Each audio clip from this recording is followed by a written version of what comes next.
Hi friends, it's Unicorn, and today I have here an extremely ambitious TBR for August.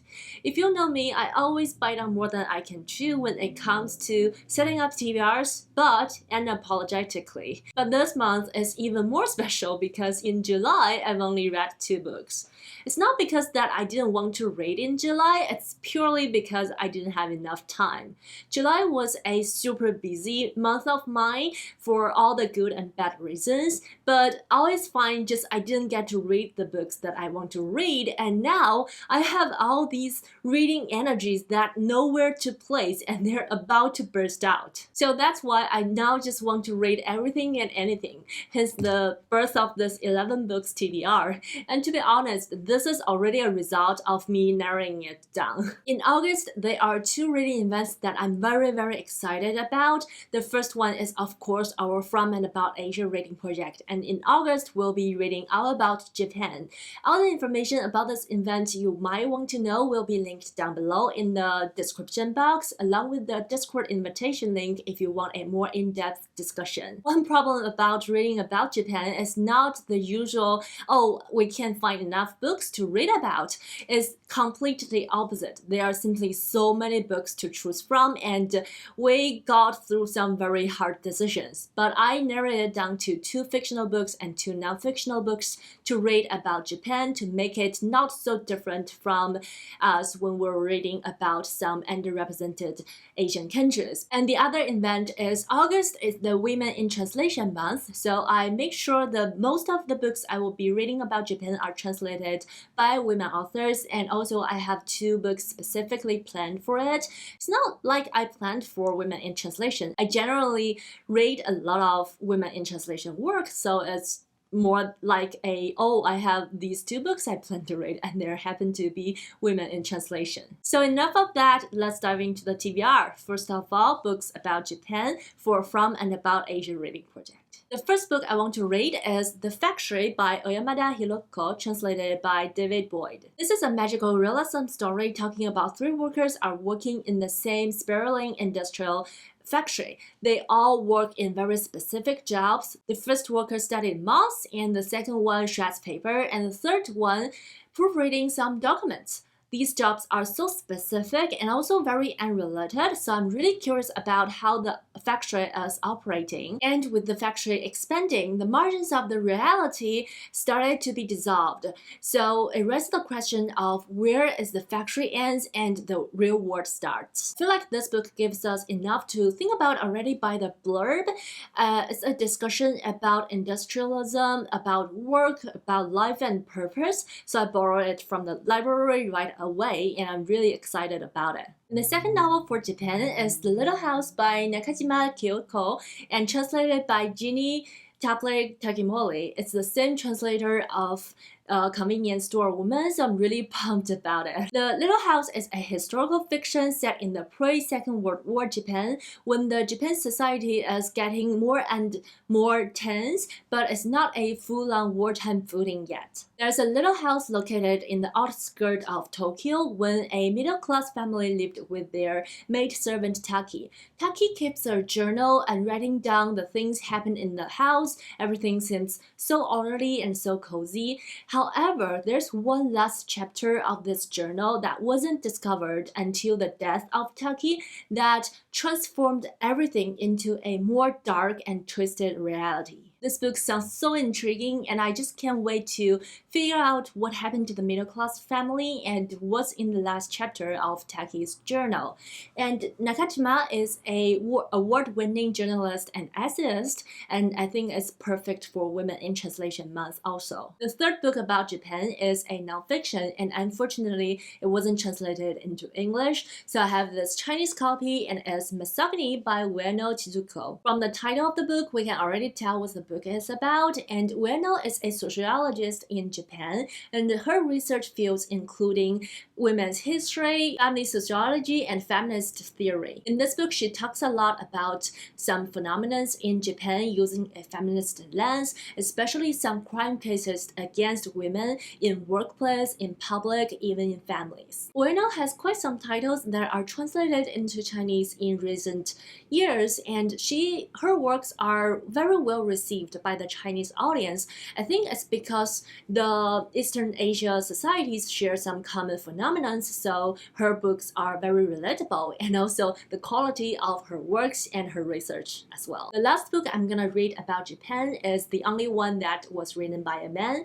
It's called 饱食穷民 by Saitou Shigeo. The title roughly means poverty with satiation, and it was translated into Chinese by Wang Xiaoxia.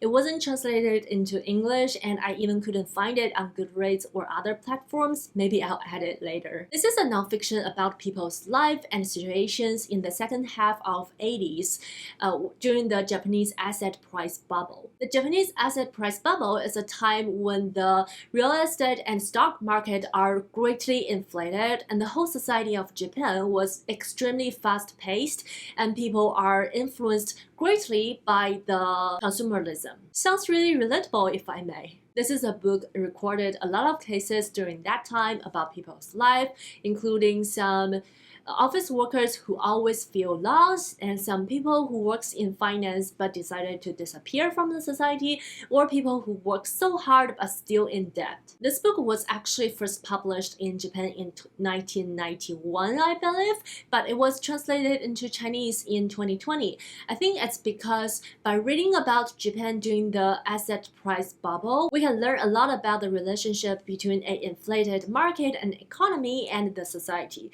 which might come in handy now. And that's all the books I plan to read for Japan for the From and About Asia reading project. And now let's talk about the two books that fit in the Women in Translation in my TBR. This is a book that I acquired a while ago for the Invisible City project when I was actively trying to read about 3 countries per month, but apparently I failed and didn't get to this book at that time. But after that attempt, my expectation of this book only rised up because I've heard so many good things about it. This book was set in a Mexican village, and one day the witch of the village died.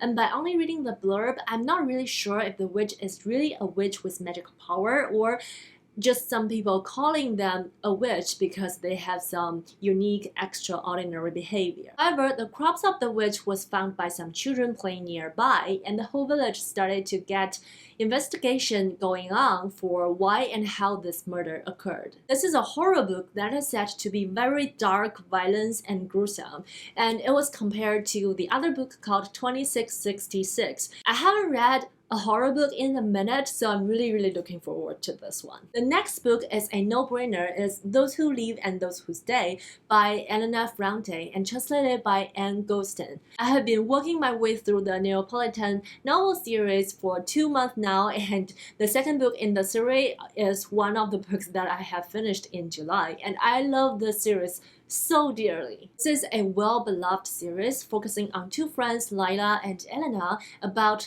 their way and friendship of growing up. The second book will spend a lot of time in their late teens and new adulthood, and I think the third one will pick up where the second one left right away. Not too much to say about the plot because we're well into the series already. This is the third book, but I just want to say that it's incredible how amazingly, Elena Ferrante was able to write all the dramas in a small town in Italy so vividly, so capturing, and so intriguing. Every time I pick up the book, I couldn't put it down, and it was such a struggle in July because I had so much things, so many responsibilities to take care of.